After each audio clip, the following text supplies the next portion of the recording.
been quite a while since we took a trip in the Wayback Machine, but I have her all fueled up and ready to go. Let's set our course for 1969. In the world of music, we'd see the release of Led Zeppelin's first self-titled album on January 12th. It would later go on to rank 29th in Rolling Stone's magazine list of the 500 most influential albums and be inducted into the Grammy Hall of Fame. On February 9th, Boeing would send the first 747, also called the Jumbo Jet, on its maiden flight, while the next month would see the first test flight of the Concorde supersonic passenger jet in Toulouse, France. The U.S. Navy would also establish the Navy Fighter Weapons School in the Naval Air Station Miramar, which would become a pop culture touchstone when the movie Top Gun was released. On March 30th, the body of former United States General and President Dwight D. Eisenhower was brought to the U.S. Capitol, where he is to lie in state at the Rotunda. Dr. Denton Cooley would implant the first temporary artificial heart on April 4th. Well, on May 15th, American teenager Robert Redford dies of a baffling medical condition. 15 years later, it would become the first confirmed case of HIV/AIDS in North America. The Cuyahoga River Fire ignites on June 22nd. This would be the event that leads to the Clean Water Act and the eventual creation of the Federal Environmental Protection Agency. 1969 brought out some truly amazing movies, including westerns like Butch Cassidy and the Sundance Kid, True Grit, and The Wild Bunch, musicals like Hello Dolly and Paint Your Wagon, and the X-rated but critically acclaimed Midnight Cowboy. On June 28th, rioting at the Stonewall Inn in New York City would kick off the modern gay rights movement.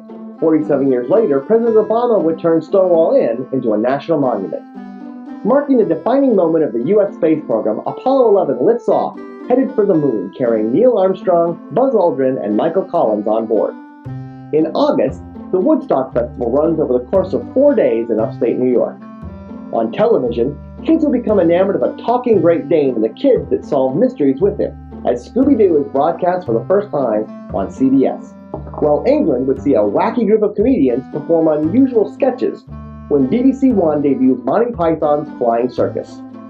Some of the notable people born this year include Friends, Jennifer Aniston and Matthew Perry, Renee Zellweger, Paul Rudd, the amazing Cate Blanchett, and Edward Norton. Let's hope we don't have to wait quite as long for our next trip down memory lane in our Wayback Machine. Hi, welcome to Ahmad's Craft Corner, where I find you, our viewers, some of the very best in arts and crafts on the internet. This week I decided to do a special on jewelry. There are so many beautiful options to choose from. Where do I begin? How about this edgy take on a traditional ring? It's armor for your thumb. Armor for your thumb? Maybe on the runway, for a photo shoot, or as part of an ensemble for a performance. This piece actually looks pretty awesome. As an everyday piece, it is simply cumbersome. How are you going to use your phone? I suppose this would be great if your thumb strength is weak and you're needing to hail a taxi. Taxi! Crouching tiger dangling panda, as black and white come together in an adorable panda earring set. This could be cool. Except for it looks like it is being strangled by your earlobe. Organic Growth Skin Brace in this bracelet with real grass. Don't forget to water your tufts. You want to keep it looking fresh every day. Why would you want grass on your wrist? Did someone say chia? Moreover, keep your tufts looking fresh every day, huh? I'm with you on that. For a fun take on earrings, why not go with these beaded rolls of paper? They are sure to spark some interesting conversation. Wow. Okay, wait. Toilet paper earrings? No. Just no. Or how about these sandwich earrings? Foot long goes low short with these hoagies. I'll take a pair. Hold the mustard. Let's hold the mustard, lettuce, onions, and the earrings themselves. Unless worn for a gag costume, these earrings are simply ridiculous. Could you imagine these in a high-fashion photo shoot? No, really. Imagine it so you can see how ridiculous they look. Pearls. Keep it simple. Go with pearls. You take the good, you take the bad, you take them both, and there you have the facts of life. The facts of life. Recycling a single run of the Sunday New York Times would save 75,000 trees. About 95% of all data is still stored on paper, and most of it is never looked at again.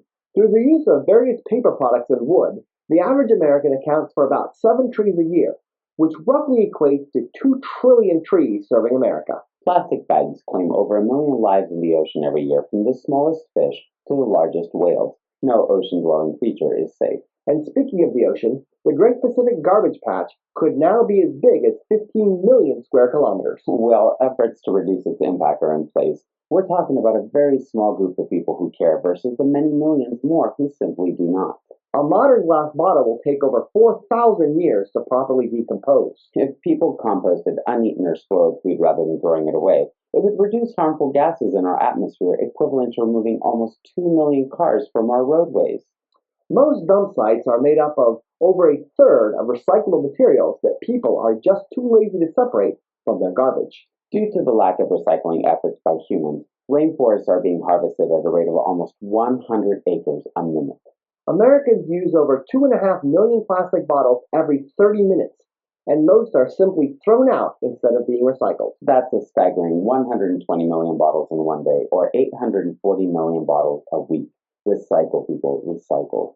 And there is no excuse, as just about 90% of Americans have curbside recycling available. New York took recycling matters more seriously by stating that anyone caught discarding old electronics could be fined up to $100. Don't wait for your lawmakers to force you to recycle. Do it because it is the right thing to do. This is Jason And Ahmad, signing off.